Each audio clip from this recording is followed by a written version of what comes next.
Hello students, welcome to my class.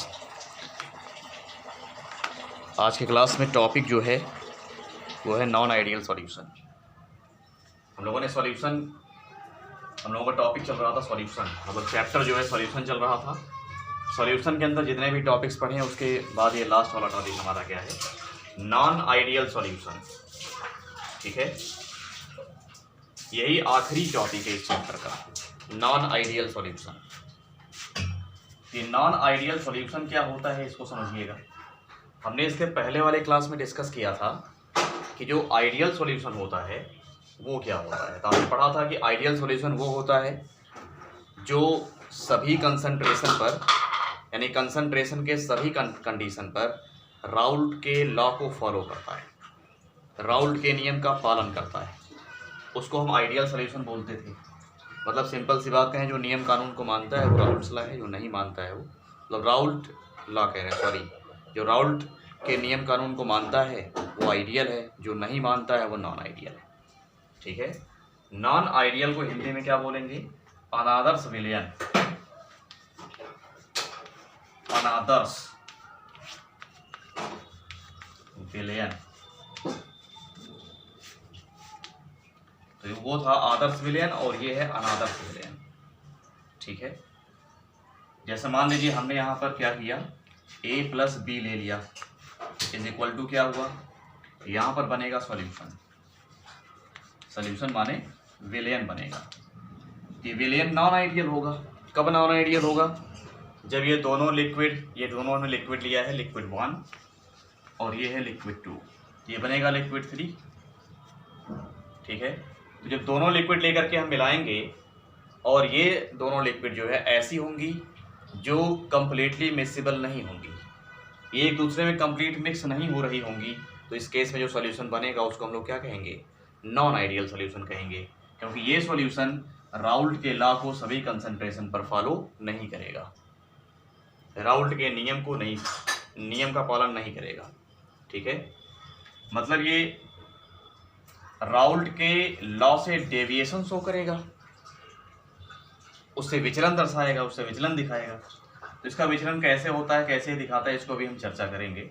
लेकिन उसके पहले इसमें हमें यह देखना है कि एक बात तो समझ में आ गई, ये कम्प्लीटली मिक्सिबल नहीं होगा इसलिए नॉन आइडियल होगा। और क्या क्या हो सकता है नॉन आइडियल होने के लिए, जैसे जब हम इन दोनों को मिक्स करेंगे तो इनका जो डेल्टा वी होगा, delta we mixing volume, delta we मतलब क्या होता है, मिक्सिंग वॉल्यूम, इसका वॉल्यूम मिक्स करेंगे तो नॉट इक्वल टू 0 होगा। आइडियल सॉल्यूशन में क्या था, ये 0 था, delta V mix equal to 0। इनमें जो एंथैल्पी चेंज होगी कुछ ना कुछ जरूर आएगा। ठीक है ना, मिक्सिंग वाली जो एंथैल्पी चेंज होगी नॉट इक्वल टू 0 होगी, लेकिन वहां पर ये 0 था। Gibbs free energy change, delta G is not equal to 0।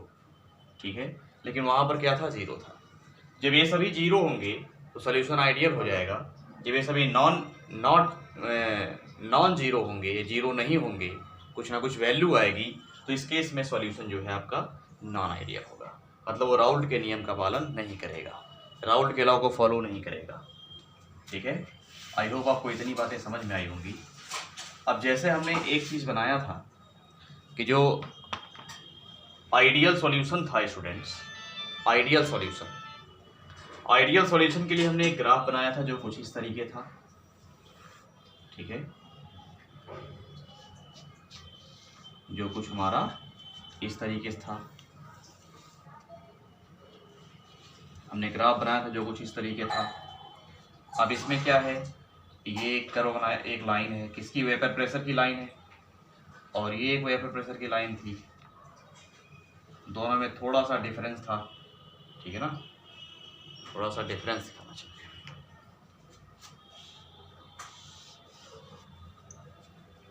थोड़ा सा दोनों में क्या था,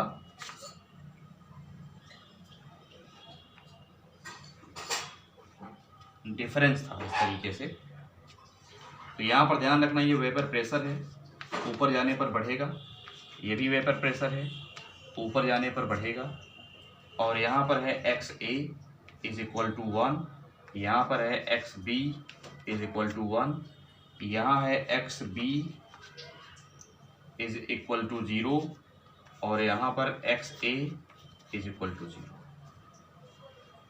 हमने बताया था जब बाइनरी सॉल्यूशन में मोल फ्रैक्शन का सम 1 होगा, मतलब मोल फ्रैक्शन मतलब होता है मोल प्रभाज का योगफल कितना होता है, 1 होता है।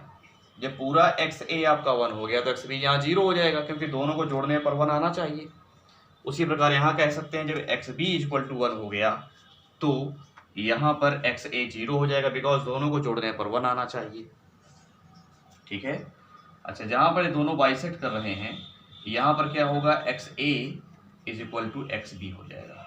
यहाँ पर दोनों के मोल फ्रैक्शन इक्वल होंगे और दोनों के प्रेशर भी इक्वल हो जाएंगे। अब ये जो पॉइंट है मिनिमम पॉइंट है, अगर इस मिनिमम पॉइंट को हम इस मैक्सिमम पॉइंट से मिला देंगे इस तरीके से, तो ये भी एक लाइन बनेगी जो किसके लिए होगी, ये होगी आइडियल सॉल्यूशन के लिए। बात समझ रहे हैं? हमने जो कुछ भी यहाँ पर बनाया है किसके लिए है, आइडियल सॉल्यूशन के लिए है। ये डायग्राम इसके पहले वाली क्लास में देखा। अब इसमें हमें अनादर्स विलियन के रिस्पेक्ट में क्या बनाना है, यानी नॉन आइडियल सॉल्यूशन के रिस्पेक्ट में हमें क्या बनाना है। तो इसके रिस्पेक्ट में हमें ये बनाना है कि जो ये सॉल्यूशन है या तो ये पॉजिटिव डेविएशन शो करेगा आइडियल सॉल्यूशन से, या तो नेगेटिव डेविएशन शो करेगा आइडियल सॉल्यूशन से, मीन्स राउल्ट्स लॉ से। ठीक है। तो यहाँ पर डेविएशन 2 टाइप का होता है। तो हम पहले बात करेंगे पॉजिटिव डेविएशन की।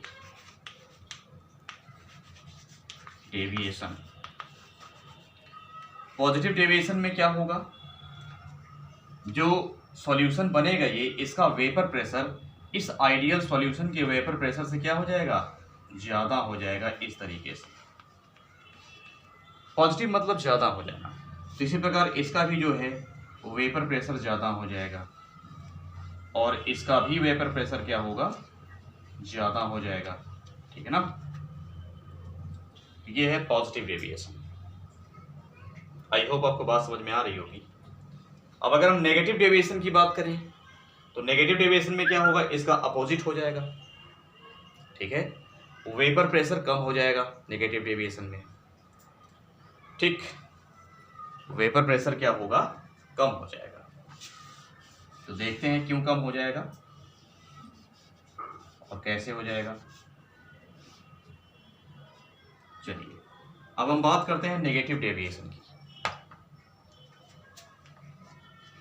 नेगेटिव डेविएशन में क्या होगा, जो अभी हमने डॉटेड लाइन से कर्व ऊपर बनाया था वही नीचे बनाएंगे। इन सब में भी इसी प्रकार नीचे बनेगा। ठीक है ना, इन सब में इसी प्रकार नीचे बनेगा। तो ये है नेगेटिव डेविएशन।